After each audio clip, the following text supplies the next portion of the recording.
Hey everyone, and welcome back to another video. In this video, I'm going to be going over Radix's CAD design and showing you my approach to a belted undercutter. I was dealing with a big problem with past versions of Radix.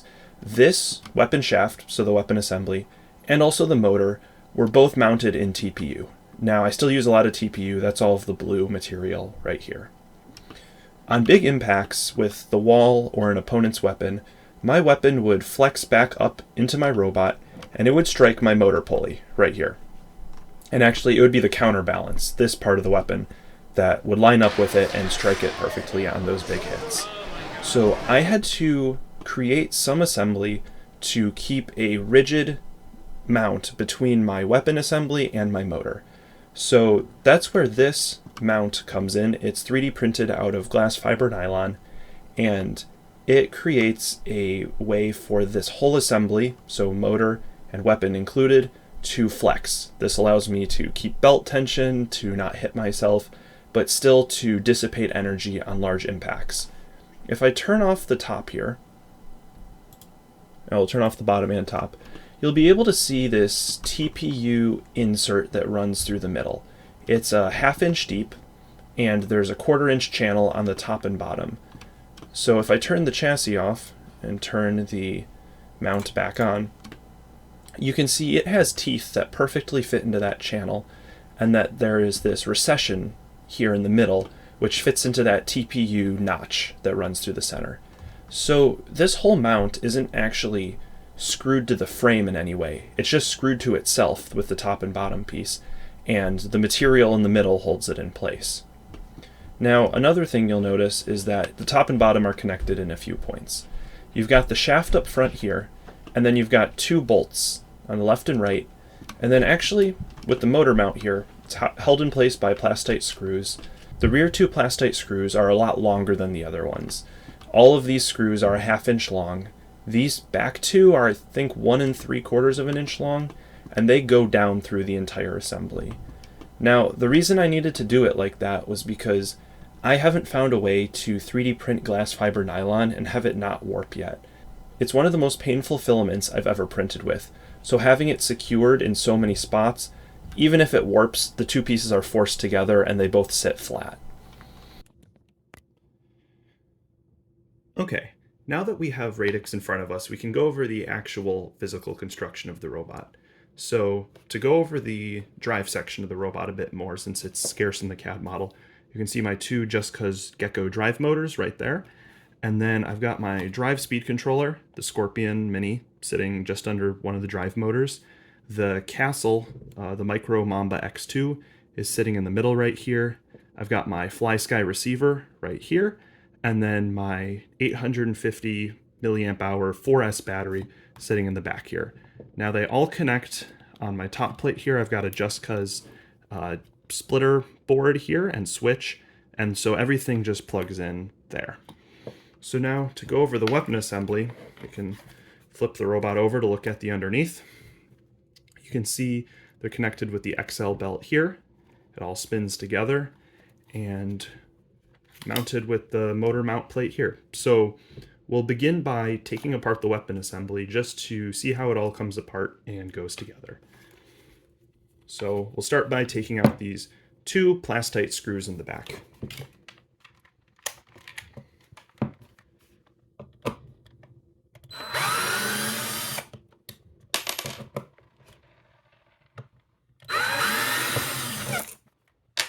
Actually, we'll take this one out too, because I put it in just to keep the motor in place.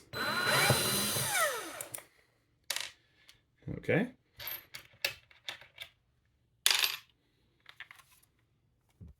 And because the belt will have to come off to take the assembly apart, actually the motor can stay in there for now. It doesn't have to come out. So now we'll take out the weapon shaft next. And for that, we're going to need the right Allen wrench and also a vice grip, especially when there's Loctite on it during competitions. So the Allen wrench fits right there. The vice grip goes on top, and then you just give it a little turn. Okay, so that can come out. So this can all slide out. And if you do it carefully, you don't have all the spacers fall off in the process. There we go. Okay, so now the only two bolts holding the arrowhead together are these two on the bottom. So we'll just need to get the properly sized bit for that, which we've got. Let's see if it's this one. Nope, need a smaller one. Okay. The hole here is a bit small, so the will actually thread into the 3 bit, so you can't just pull out one side, the whole thing actually gets screwed out. Okay, one. And that was done. You screw out 2.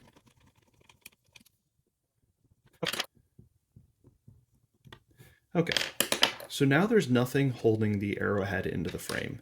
So to take it apart, you just gotta pull the assembly apart. We'll start with the top piece since it's easier to grab onto with the motor mount, and it just wiggles out like that. And the whole thing comes off with the motor still in it. So now that we have the top part out, we can set that aside, and we've got the bottom part right here. And it will just slide out like that. So we'll see if I can show this here. So yeah, you can actually see the 3D prints warped near the front here. There's this gap right here. And these are the glass fiber nylon, the filament they're printed from, warps a lot. But once you have the pressure on it with the shaft screwed down, it flattens out and all that warpage goes away. And you can see here the 2 little interlocking teeth that keep them from sliding back and forth even when there's no screws in them. And then you can see those 2 holes from the long plastite screws that go through the whole thing. And now we can go over the bearing stack. So I'll take this belt off, and going down from the top, I've got a 20 thou shim spacer. That's just from McMaster Car. Here I've got a 35 thou spacer that I made myself. This was to lower the weapon slightly, so these nuts around the top here didn't collide with the bottom of the arrowhead. Now, these nuts are terrible. They rattle loose during fights, and I'm going to have to come up with a replacement for them before finals comes around. So next you'll notice that there's some red electric tape around this bearing. That's not normally supposed to be there. The bearing was getting a little loose after some fights, so I just wrapped it in some tape to snug it in there and prevent it from wobbling back and forth. So I don't know if it's pretty in there, but we'll go from the bottom here. So we can pull the shaft out, just a shoulder bolt, and now we've got my bearings. One bearing sits in the bottom here, and then there's a steel spacer that goes through the middle. Now this lets me clamp down on the weapon really hard without seizing up the bearings. And then we can push through this side, and that lets me get this bearing out. And now all that's left is this pulley here, this aluminum spacer, and the weapon. And that's just all held together by these 4 screws. So that's how the weapon assembly on Radix goes together. And if you're struggling with a belted undercutter, I hope this gives you some inspiration for other ways to approach the issue.